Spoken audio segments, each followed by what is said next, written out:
Hello and welcome to Insights from Autistic. I am Arman Khodaei and I'm 27 years old, and today's video is about becoming independent.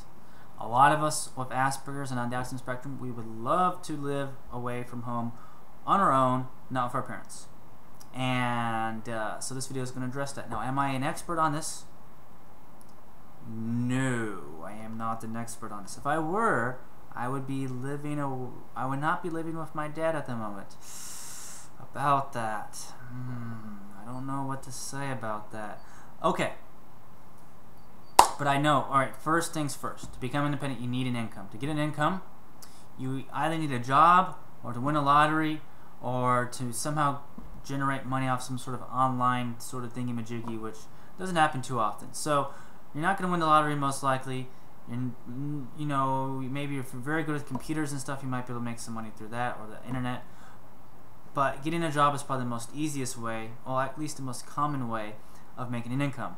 So, I'm not going to get into too much on how to get a job. I know it's hard. I know it's a challenge, especially going on the autism spectrum. I've made other videos about employment. If you browse through my channel, you'll probably find my videos on employment, hopefully. But that's the first thing. But that's the obvious thing. But living independently is more than just about having a job and having an income. It's having the survival skills to take care of yourself. First of all, you have to be assertive. You can't let people walk over and take advantage of you, because you'll have people trying to do that in ways that I can't explain. You might have people trying to live with you. I don't know. You can have someone try to scheme you out of your money. You're going to have all sorts of problems, and mommy and daddy will not be there to protect you. So you're going to have to be assertive. You're going to have to stick up for yourself. That's the most important skill that I can think of to becoming independent. You're going to have to pay your bills on time. That's important. So you can't procrastinate. You have to be organized, and that's really important. And you also, it's really important when you're independent, living independently, that you try to break routine, that you try to go out to new experiences, to, you know, maybe different meetup groups, something where you're breaking your routine, meeting people potentially. That way, you know, you don't get stuck in a rut, and you don't get lonely, depressed, and one day commit suicide, because that would not be awesome. So it's important that you take care of yourself, both emotionally and physically, you know. So that means taking care of yourself, like the emotional aspect, you know, going out and doing new things. It also means having a good hygiene. It means, you know, getting things for yourself, you know, getting yourself new clothes, looking nice, taking care of yourself. It means health and fitness. It means, you know, eating properly most of the time.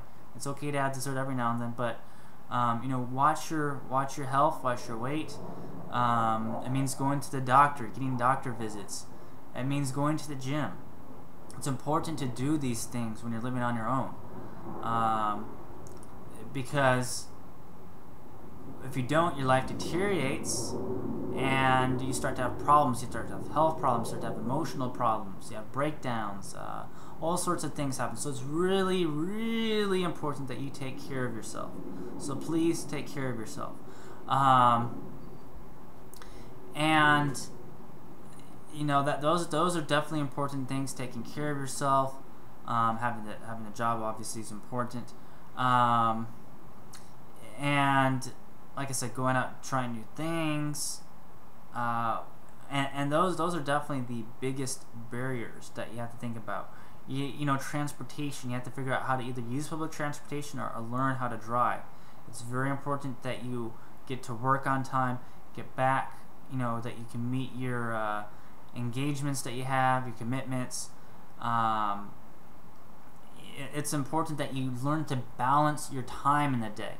That means doing the things that you love, doing your job, and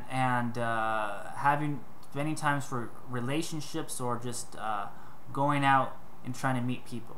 And it's important that we keep trying to meet people, not online, but in person, because you need that exposure to people. It's important to constantly expose yourself to people, even if it's hard, even if you've been bullied in the past.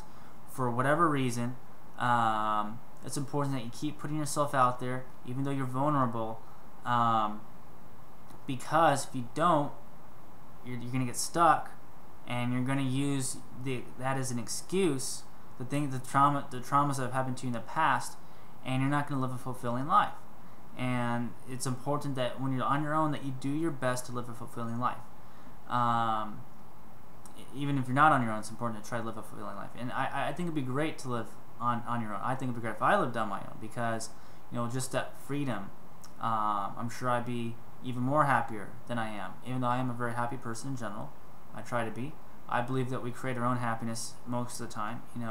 There's obviously outside circumstances, but we have a choice of how to handle situations and whether to dwell on them over and over and over again. That's another thing. You have to learn to let go of things. I think a lot of us on the spectrum have a very hard time letting go. I know I have a hard time letting go sometimes, but I used to be really bad at that. Now I'm a lot better, because we don't let go. That's going to affect us, and it's going to affect our health. It's going to affect our attitude. We're going to be pissants in general in life, and it's going to suck for us and for the people we come in contact with. We can either empower ourselves and empower those we can come in contact with, or we can disempower ourselves and make a living hell for both ourselves and those we come in contact with. That choice is ours. And it's not outside circumstances. It's not the economy. It's not Obama. It's not Mitt Romney. It is not whatever else is going on. It's not the stock market. It is up to us how we choose to handle the world and interact with it and be a part of that. So those are my tips on becoming independent. Leave your comments, your concerns, your questions, whatever, below. And I wish all of you an awesome day of awesomeness. Thank you.